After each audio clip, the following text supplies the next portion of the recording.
Best of luck. नमस्कार साथियों, स्वागत है आपका।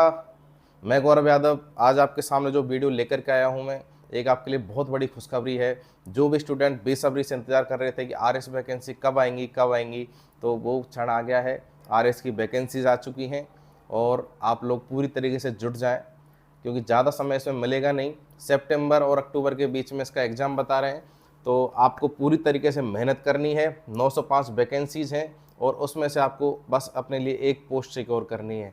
चाहे आप एसडीएम बने, चाहे आप पुलिस अधिकारी बने, चाहे आप तहसीलदार बने, जो भी आपके नसीब में होगा वो आपको मिलेगा।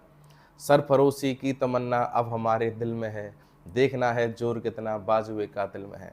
वक्त आने दे, बता देंगे तुझे आसमां, हम अभी से क्या बताएं क्या हमारे दिल में है। तो जो भी बच्चे कमर कस के तैयार हैं आरएस के लिए, वो सब इस टाइम यही गुनगुना रहे हैं। चलिए शुरू करते हैं आज का ये वीडियो। ठीक है, तो मैं कुछ इन्फॉर्मेशन आपको दे देता हूँ। कितनी वैकेंसीज आई हैं, क्या क्या एज लिमिट है, क्या एलिजिबिलिटी चाहिए और कैसा एग्ज़ाम होगा, कितने नंबर का होगा, क्या कितने उसके प्रोसीज क्या क्या उसका प्रोसीजर है पूरे सिलेक्शन प्रोसेस का, वो मैं आपको बताता हुआ चलता हूँ। आप थोड़ा इस वीडियो को ध्यान से देखें। और ज़्यादा कोई लंबी रामायण इसमें तो है नहीं, बस इसमें नॉर्मल सी सिंपल चीज़ें हैं जिनको मैं आपको बता देता हूँ।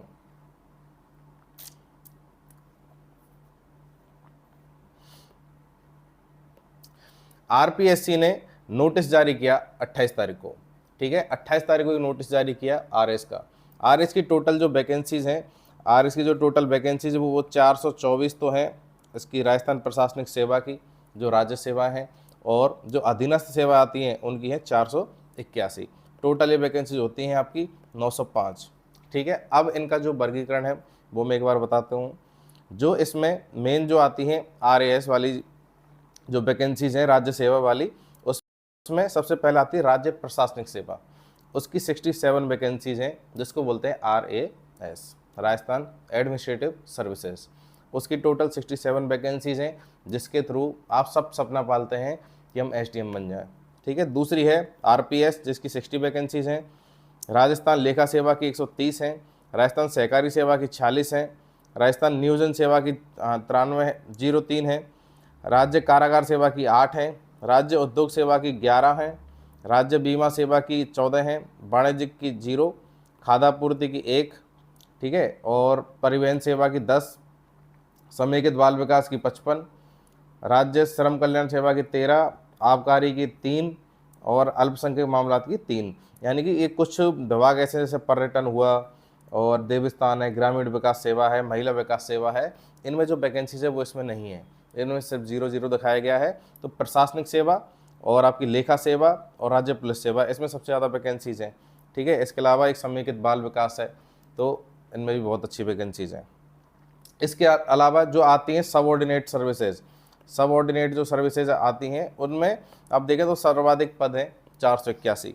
481 में सर्वाधिक जो पद हैं वो आएंगे राजस्थान सहकारिता अधीनस्थ सेवा में। सहकारिता से रिलेटेड जो भी विभाग हैं उनमें जो पोस्ट फिल करनी होती हैं, उसकी वैकेंसी जो है 196 हैं। देवस्थानंद के अधीनस्थ सेवा में 1 है।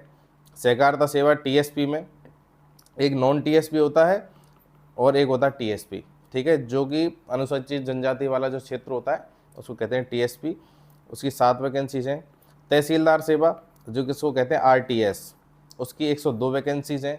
यानी कि या तो कोई चाहते हैं कि SDM बन जाए, या वो चाहते हैं RPS बन जाए, या चाहते हैं तहसीलदार बने। तहसीलदार सेवा की 102 वैकेंसीज हो गई।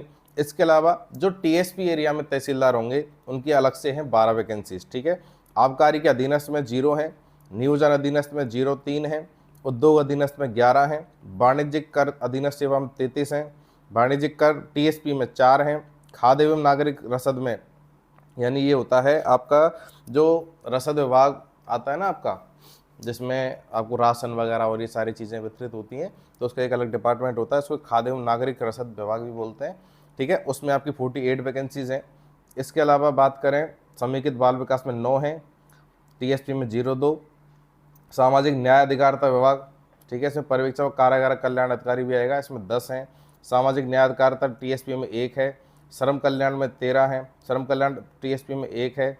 अल्पसंख्यक मामलात में 6 हैं। अधीनस्थ सेवा राज्य कृषि विपणन यानी कि जो एग्रीकल्चर का जो डिपार्टमेंट है उसमें आपकी 22 वैकेंसीज़ हैं। तो ये टोटल जो आपकी वैकेंसीज़ हैं आरएस की 424, ठीक है, राज्य सेवा की, और जो सबऑर्डिनेट सेवा है, ठीक है, उसकी यहाँ पे 481, टोटल आपकी वैकेंसीज होगी 905, ठीक है।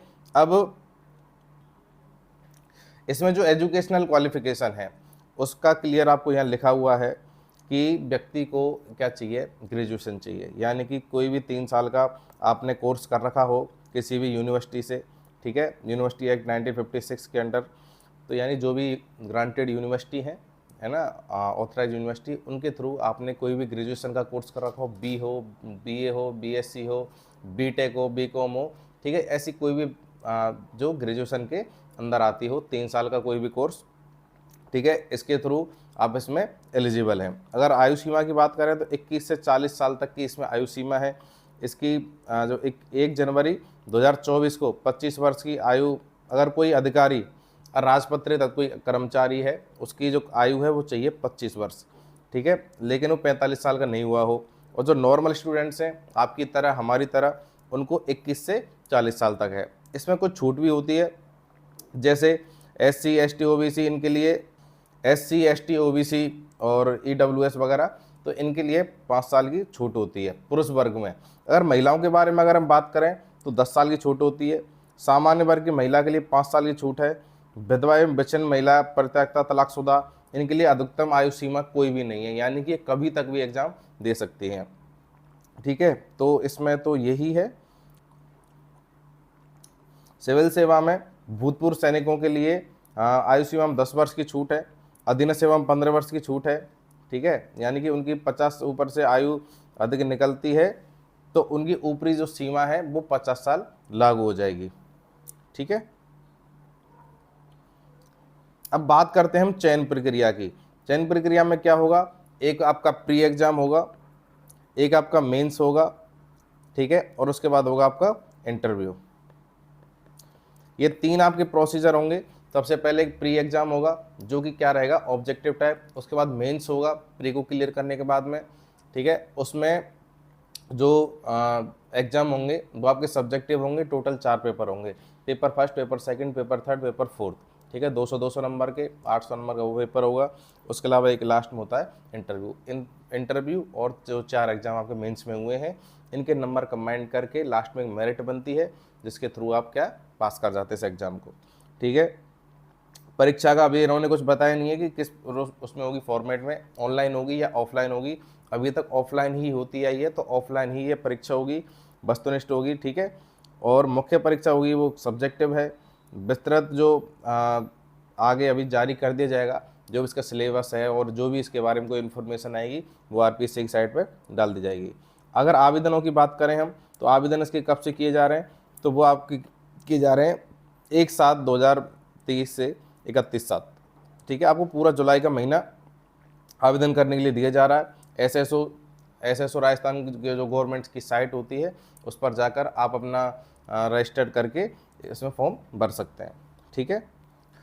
और अगर इसमें हम बात करते हैं कि इसमें रजिस्ट्रेशन फीस टोटल कितनी है, यानी इस फॉर्म को भरने के लिए हमें कितना पैसा पे करना होगा, तो सामान्य और पिछड़ा वर्ग की क्रीमी लेयर के लिए कितना होगा, 600 रुपये, यानी कि जो जनरल श्रेणी के स्टूडेंट्स हैं उनके लिए 600 रुपये होगा। या फिर OBC में जो क्रीमी लेयर में है, नॉन क्रीमी में नहीं आते हैं, उनके लिए भी 600 होगा।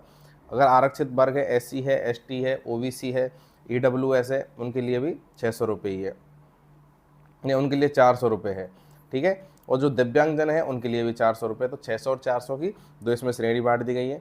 अब हम बात करते हैं स्कीम ऑफ एग्जामिनेशन की। उसमें प्रीलिमिनरी आपका उसमें आपका प्री एग्जाम है और एक मेन है। प्री की अगर हम बात करें तो general knowledge and general science का एग्जाम होगा जो कि 200 मार्क्स का होगा और 3 घंटे का होगा, ठीक है। इसमें आपके 150 क्वेश्चन पूछे जाते हैं, 150 क्वेश्चन पूछे जाते हैं और उस आधार पर आपको क्या है मेंस के लिए सेलेक्ट किया जाता है। यानी जितनी वैकेंसीज आपकी 905, उसके 15 गुने जो भी स्टूडेंट्स होंगे वो किसके लिए एलिजिबल होंगे, मेंस के लिए, ठीक है। फिर उसमें से जो भी वैकेंसीज हैं उनके जो 2 गुने स्टूडेंट्स हैं वो लिए जाएंगे जो किस में बैठेंगे, इंटरव्यू में, ठीक है। तो लगभग 13,500 कुछ स्टूडेंट्स जो क्या मेंस के लिए क्वालिफाई करेंगे, ठीक है। क्वालिफाई करने के बाद में 4 एग्जाम होंगे। जनरल स्टडीज़ फर्स्ट का होगा 200 मार्क्स का, जनरल स्टडीज़ सेकंड का होगा 200 मार्क्स का, जनरल स्टडीज थर्ड होगा वो भी 200 मार्क्स का है, और एक एग्जाम होता है जो अनिवार्य है, general Hindi and general English, वो भी होगा कितने 200 मार्क्स का। टोटल ये 800 मार्क का हो गया, ठीक है। इसके अलावा एक आपका होता है पर्सनैलिटी टेस्ट, ठीक है, जो कितने का आता है, वो होता है आपका 100 मार्क्स का, ठीक है, जिसमें आपका पर्सनैलिटी टेस्ट लिया जाता है, इंटरव्यू होता है, एक पैनल बैठता है जो आपका इंटरव्यू लेता है, जो 100 मार्क्स का है। यानी कि 900 नंबर में से आप कितने नंबर लेकर के आते हो, उसके आधार पर आपका क्या होगा, सिलेक्शन होगा। अप्रोक्स ये मान करके चलें 330 से 350 के बीच में आप मेंस के लिए क्वालिफाई कर जाएंगे, शायद आप किसी भी कैटेगरी से हों, ठीक है। और अगर उसको फिर उसके बाद में इंटरव्यू के मार्क्स वगैरह काउंट होकर के ये मेरिट थोड़ी 400 से ऊपर पहुंच जाती है। फॉर्म भरने के लिए हमारे पास में इतनी जानकारी होना पर्याप्त है, ठीक है। अगर आप और ज़्यादा जानकारी चाहते हैं तो आप उसमें ना पढ़ें तो अच्छा है, क्योंकि हमें सिर्फ अपनी पढ़ाई करनी है। हमारा गोल है कि 905 में से एक जो भी पोस्ट है वो अपने लिए सेलेक्ट करना, ठीक है। हमें उस पोस्ट तक पहुंचना है मेहनत करके किसी भी तरीके से। तो आप इस एग्ज़ाम में जुट जाइए, क्योंकि जो कि गवर्नमेंट ने टाइम दिया है वो दिया सितंबर अक्टूबर का, यानी कि आप ये मान करके चलें 15-20 अक्टूबर तक इसका एग्ज़ाम हो जाएगा। तो आपके पास में ज़्यादा समय है नहीं, मात्र 3-3.5 महीने, 3 या 3.5 महीने आपको मिलेंगे, ठीक है। उसमें इतना लंबा चौड़ा इसका सिलेबस है, उसमें बस आपको ये चीज़ देखनी है। अगर आपने पहले से प्री मेंस की कंप्लीट तैयारी कर रखी है, आपको 1% कोई दिक्कत नहीं है। अगर कोई स्टूडेंट चाह रहा है कि भाई मैं फर्स्ट टाइम दे रहा हूँ और प्री का हमें प्री हम कैसे पास करें, तो उसके लिए हम एक स्ट्रेटजी वीडियो बनाएंगे कि आपको कितनी चीज़ें पढ़नी है। क्योंकि जैसे आपका 200 नंबर का पेपर होता है, ठीक है, और उसमें कट ऑफ आपकी जाती है लगभग 80 से 90 के बीच में, जनरल तक की अगर हम लगाएं तो 80 से 90 तक इसकी कट ऑफ जाती है। तो यानी कि आपको 45% 50% तक अगर आप नंबर लेके आते हो तो आप प्री जो है आराम से क्लियर कर जाते हो। लेकिन आपको उसमें के लिए क्या है, सेलेक्टिव पढ़ना होगा। अगर आप ओनली प्री को क्लियर करना चाहते हो, आपको सेलेक्टिव पढ़ना होगा, जिसके बाद में कि आपको कौन सी चीज़ पढ़नी है, कौन सी चीज़ छोड़नी है। आपको मेन चीज़ ये है प्री के लिए, तो ठीक है। अगर आप उसके बाद मेंस की तैयारी करते हैं तो उसमें फिर आपको सारी चीज़ें कवर करनी होती है। उसके लिए फिर ये बीच में अपने एग्ज़ाम्स हैं, बीच में अपने इलेक्शन हुए राजस्थान में, तो उसके बाद आपको मेंस का अच्छा खासा समय मिल जाएगा। अगर कोई ओनली प्री अगर अभी तक तैयारी स्टार्ट नहीं करी है और नॉर्मल अपनी तैयारी कर रहे हैं, तो वो भी अपना आराम से प्री निकाल सकते हैं, कोई ज़्यादा बड़ी बात नहीं है, ठीक है। तो अपन एक स्ट्रेटजी वीडियो बनाएंगे, उसमें हम सारे जो उसकी डिटेल जो सिलेबस है उसके बारे में बात करेंगे, और सिलेबस में किस एरिया के लिए कितने क्वेश्चंस हैं, यानी जो भी पिछले एग्ज़ाम्स हैं 18 का हुआ, 16 का हुआ, 21 का हुआ, उसमें किस एरिया से कितने क्वेश्चन पूछे गए हैं, उन सब चीज़ों के बारे में हम बात करेंगे। तो आज का वीडियो बस इतना ही था। जय हिंद, जय भारत, राम राम साहब।